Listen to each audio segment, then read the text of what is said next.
Good morning, students. So let's start our chapter 8, that is measures of central tendency. Under that, arithmetical mean. So under measures of central tendency, we have different types, that is arithmetical mean, median, mode. But in this chapter, we would be studying all about arithmetic mean. So first, let's understand what do we mean by central tendency. Central tendency refers to a central value or a representative value of a statistical series. Say for example, you have been given a raw data 5, 15, 25, 30, 40, 50, 70 and so on. Is it possible for us to remember the entire raw data? No. So in this case, what do?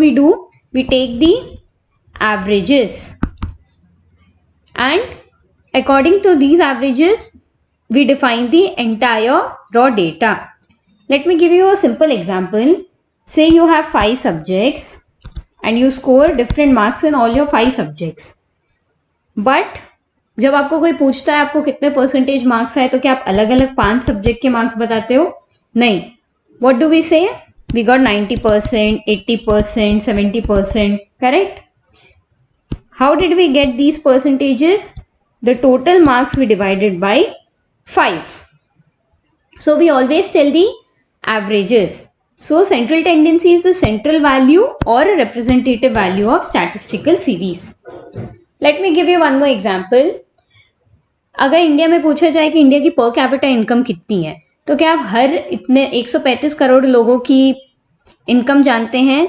नहीं. So what do? We take the average and हम एक average figure को बोलते हैं कि this is India's per capita income, right? So it is the average value which is known as central tendency. Chapter का नाम क्या था? Measures of central tendency. So what do we understand by measures of central tendency? Measures of central tendency refer to all those methods of statistical analysis by which averages are worked out. बहुत सारे methods हैं find out करने के लिए central tendency, that is mean, median, mode. तो जो भी method हम यूज करते हैं to find out the averages, that is known as measures of central tendency. Next, what are the purpose and functions of averages? What do we mean by averages? I have already explained you average का मतलब क्या होता है. But according to Clark, an average is a figure that represents the whole group. आपके 5 subjects के marks, हम उसको 80% बोलेंगे, तो this 80% represents your marks of 5 subjects. Same way India की per capita income, that will represents 135 crores population income. Correct? So what is the purpose and function of these averages? First is brief description. So the main purpose of average is to present a simple and systematic description of the raw data.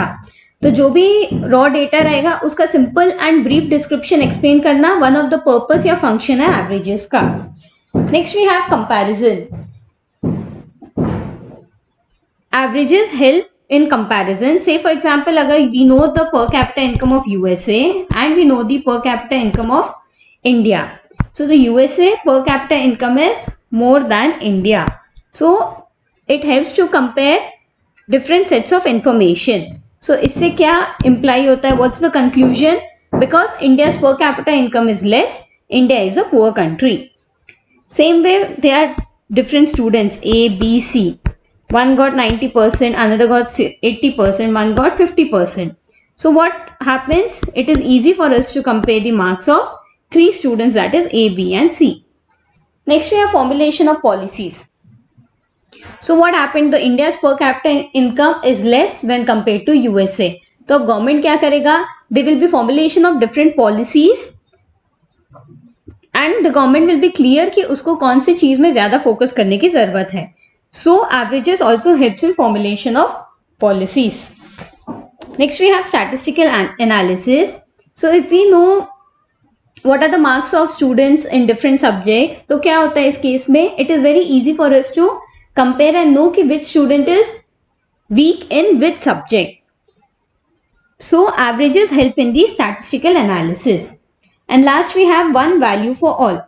Average represents the universe of the mass of statistical raw data. Say for example, you have raw data of 50 students.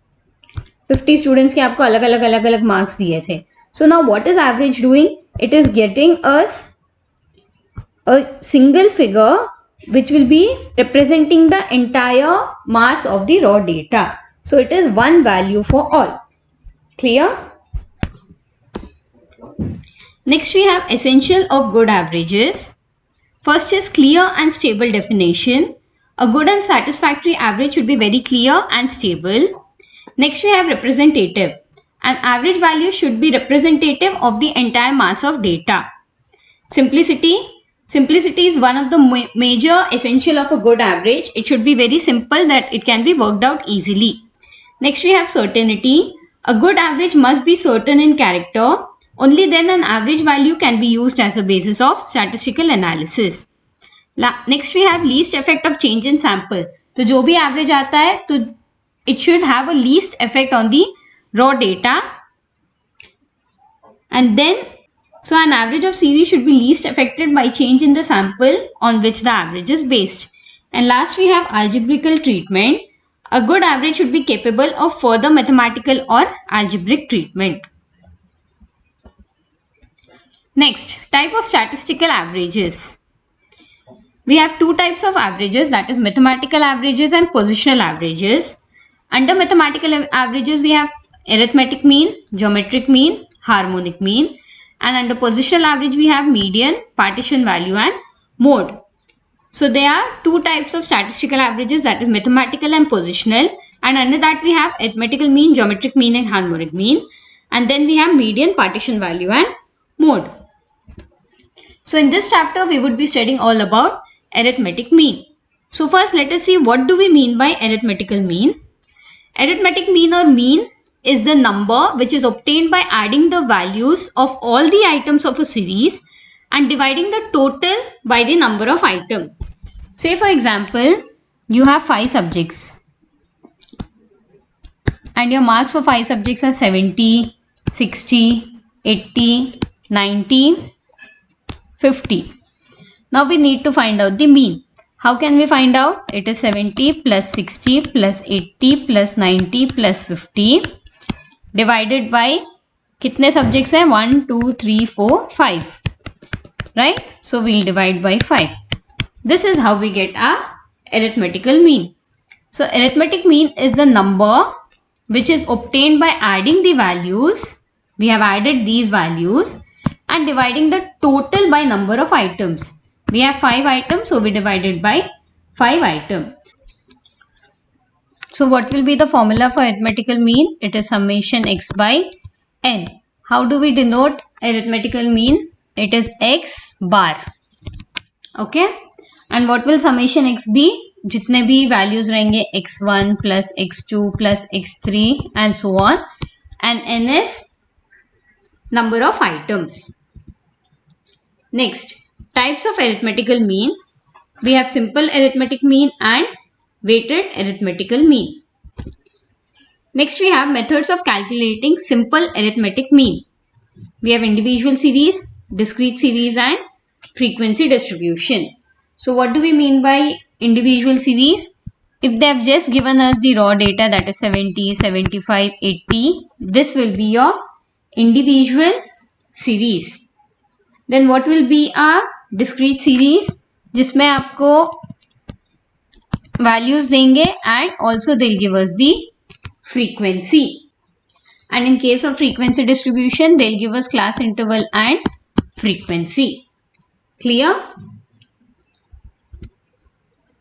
Calculation of simple arithmetic mean in case of individual series. There are two methods, direct method and shortcut method. In tomorrow's class, we will be studying how do we solve the problems of simple arithmetical mean in case of individual series. So that's all for today. Thank you.